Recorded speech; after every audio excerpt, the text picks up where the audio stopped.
Nah, yang pertama saat kita cerita sakarat dulu ya, yang agak mudah. Ketika orang sakarat, itu Allah berfirman dalam Al-Quran, fakashafna anka ghita'aka fabasaruka al-yawma hadid. Kami buka bagi orang yang sedang sakarat itu ghita'aka, tabirnya. Jadi tadi ada tabir, kashafna anka ghita'ak. Kami buka itu tabir, fabasaruka al-yawma hadid. Maka matamu pada waktu itu tajam. Nah, mata mulai tajam. Kenapa mata mulai tajam? Karena dia mulai melihat hal-hal yang selama ini dia nggak pernah lihat. Mulai alam gaib kebuka.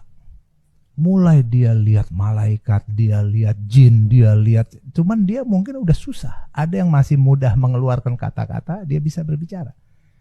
Tapi ada juga yang dalam kondisi sakit, lemah, tapi dia ngelihat. Itulah suka-suka mata. Ada yang ke kanan, ke kiri, ke atas, ke depan, ke belakang, begitu. Nah itu udah pertanda. Tanda yang pertama, ini sudah mau sakarat. Buru-buru ditemenin. Nah ini jadi kewajiban kita nih, tugas kita apa? Jadi sebenarnya mengenal ilmu kematian ini bukan untuk orang tua. Ini untuk kita semua. Kenapa? Karena orang yang sakaratul maut itu memerlukan pertolongan. Memerlukan pertolongan kita. Karena di situ terjadi perebutan antara setan ingin menjadikan dia su'ul khotimah. Itu waktu terakhir bagi setan menyesatkan dia. Masih dicoba itu, Kiai? Ini waktu terakhir dia. Jadi setan akan berbicara sesama temannya, tidak ada waktu lagi untuk kalian menyesatkan dia kecuali sekarang. Semampu kalian. Itu sekuat tenaga setan menyesatkan orang ini. Caranya gimana, Kiai? Nah, akhirnya datanglah setan bersosok seorang ibunya atau seorang ayahnya. Dia berupa orang. Nah, ayah kan udah mati duluan. Oh, menggambarkan orang yang udah duluan meninggal. Datang lagi. Ayahnya datang. Ayah kan udah mati duluan. Ayah nggak mungkin menyesatkan kamu. Nggak mungkin. Ayo deh. Untung pas ayah mau meninggal itu ada orang-orang yang ngajarin ayah. Itu nggak bener itu, Muhammad, kiai-kiai itu nggak bener tuh, tinggalin tuh, Islam tuh nggak bener. Yang bener tuh agama ini, agama itu, begitu. Itu di injury time ada itu. Seperti itu. Kalau dia lemah iman, wah ayah saya nggak mungkin menyengsarakan saya. Saya dulu sayang betul sama saya. Tapi kalau iman dia kuat, dia tolak tuh. Enggak. Nah, suka-suka ada orang keluar kalimat tidak. Itu tidak itu seperti yang dialamin Imam Ahmad bin Hambal.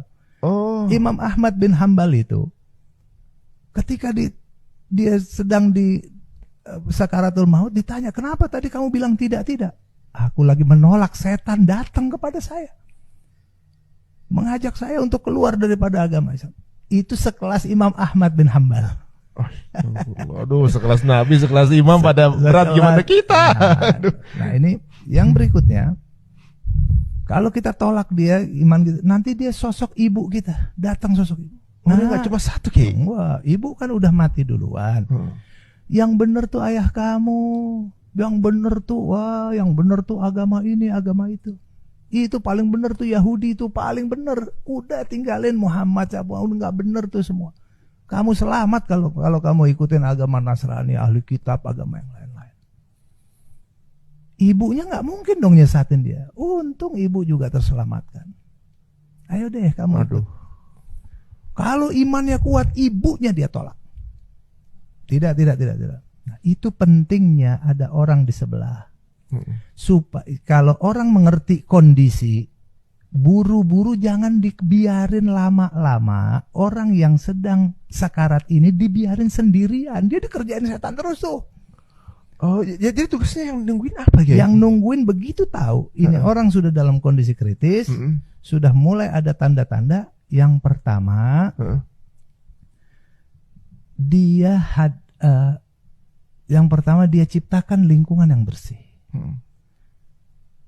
Mulai dia baca surat Yasin. Nabi SAW kasih tahu, Iqra'u Yasin ala mautakum. Bacakan Yasin pada orang yang sedang sekarat di antara kalian. Nah, ada dua pengertian dari hadis ini. Ada bacakan Yasin pada orang yang sedang sekarat dan bacakan Yasin pada orang yang sudah meninggal di antara kalian. Ini ada dua pengertian ulama dalam menerjemahkan makna hadis. Ketika kita membacakan Yasin pada orang yang sedang sekarat, ini menghadirkan malaikat rahmat mulai datang untuk menggeser setan-setan tadi. Mulai bakar wangi-wangian kalau ada. Singkirkan dari tempat yang kotor, karena tempat kotor itu atau yang bau-bau itu tempat setan. Kalau di ruangan bersih, ciptakan bersih, nah coba bakar buhur. Wangi-wangian atau kasih minyak-minyak wangi, geser di tangannya, sehingga menyebabkan turunnya malaikat rahmat lebih segera datang. Ketika malaikat rahmat mulai berdatangan, mulai bergeser setan ini. Yang berikutnya, fungsi dan tugas, katakan keluarga kah, teman kah, orang-orang baik, fungsinya selain dia bacain Al-Quran, adalah yang nemenin dia. Jadi ada yang bacain Al-Quran. Kalau anaknya banyak kan enak, ada yang satu bacain Al-Quran, yang satu lagi nemenin, kasih minum, dikit-dikit disendokin. Kalau kelihatan minumnya nelennya semangat banget, berarti wajib buat yang nemenin untuk kasih minum lebih banyak. Iya, itu bisa menjadi penyebab setan. Di dalam kitab Bughiyatul Mustarsyidin diterang bisa menjadi penyebab setan kamu ikuti agama dia kalau kamu mau minum. Kamu kalau mau minum, ini minumnya, saya udah siapin. Ayo ikutin, bener itu ayah kamu tadi. Ayo nih kamu minum. Atau sosok guru kita yang kita percayain, setan nanti main begitu. Ini fungsinya keluarga, anak-anak muda, remaja, anak-anak kecil. Perlu belajar ilmu sakarat ini. Nah, kemudian apa? Yang nemenin kalau masih bisa diajak bicara, kita ajak bicara. Seperti apa ajak bicara, ngobrol. Nah, kalau dia berhasil menolak, setan pakai jurus nomor 2. Nggak bisa mengkafirkan dia pakai jurus nomor 2, yaitu menanamkan su'udzon kepada Allah. Su'udzon ini ada buruk sangka kepada Allah Subhanahu wa ta'ala. Kamu tuh ahli maksiat, kamu tuh orang jahat, kamu tuh orang zolim, kamu tuh koruptor, kamu tuh dulu pernah mukulin orang, inget nggak? Kamu tukang mabok, kamu tukang menyiksa orang lain, anak, istri, itu diinget-ingetin. Jadi dia dibuat ketakutan. Kamu tuh ahli neraka, nggak bakalan dapat ampun kamu. Dibikin seakan-akan Allah nggak ampunin dia. Akhirnya dia suuzon, ya gue nggak bakalan ini, nggak bakalan diampunin deh sama Allah Subhanahu wa ta'ala. Fungsinya orang yang ada di sebelah dia tadi, dia ngingetin, Bapak nih Allah, Bapak nih orang soleh, orang baik, amalnya banyak, ahli masjid, cinta ulama, dekat dengan majelis taklim, banyak bantu anak yatim. Itu zaman dulu jangan diingetin, Bapak udah ahli taubat, yuk sekarang taubat terus, yuk kita taubat sekarang. Ajak dia bertaubat. Masya Allah. Kalau dia, ya saya taubat, masih bisa bertaubat. Kalau berhasil orang yang sedang sekarat ini bertaubat, Nabi SAW mengatakan, Innallaha yaqbalu taubata abdin ma lam yugharghir. Allah itu menerima taubat seseorang sebelum sampai kerongkongan. Jadi selama nyawanya masih ditarik dari kaki, naik terus ke paha, saya mau taubat, bisa. Allah terima. Allah terima. Tapi kalau udah di sini, udah greger kan, udah nggak bisa lagi ngapa-ngapain, tidak ada taubat. Tertutup pintu taubat. Nah, mumpung lagi ini, ajak taubat, sehingga itu menjadi amal terakhirnya dia. taubat kepada Allah. Subhanallah. Taubat itu kasih sayang Allah. Heeh. Innallaha yuhibbut tawabin wa yuhibbul mutatahhirin. Allah itu mencintai orang-orang yang taubat Heeh. dan mencintai orang-orang yang mensucikan diri. Dapat cinta Allah Ta'ala. Itu tugas orang yang ada di sebelahnya. Harus tahu tugas. Waduh. Yang kedua, Heeh. yang ketiga, singkirkan teman-teman maksiatnya, teman-teman zaman dulu, teman jahiliyah. Singkirkan gimana Ki?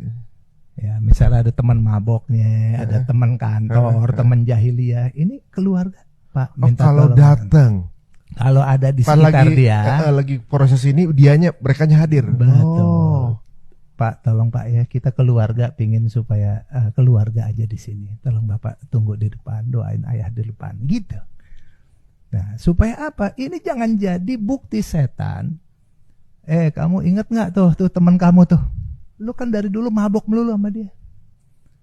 Ingat nggak lu sama dia lu gebugin orang? Itu jadi dipikirnya dia ini, wah Allah nggak bakalan ampunin. Iya, gue dulu maksiat sama dia, saya zolim banget, saya jahat, saya apa. Akhirnya apa? Tujuan setan ngingetin kejahatan-kejahatan dia bukan untuk taubat. Supaya akhirnya dia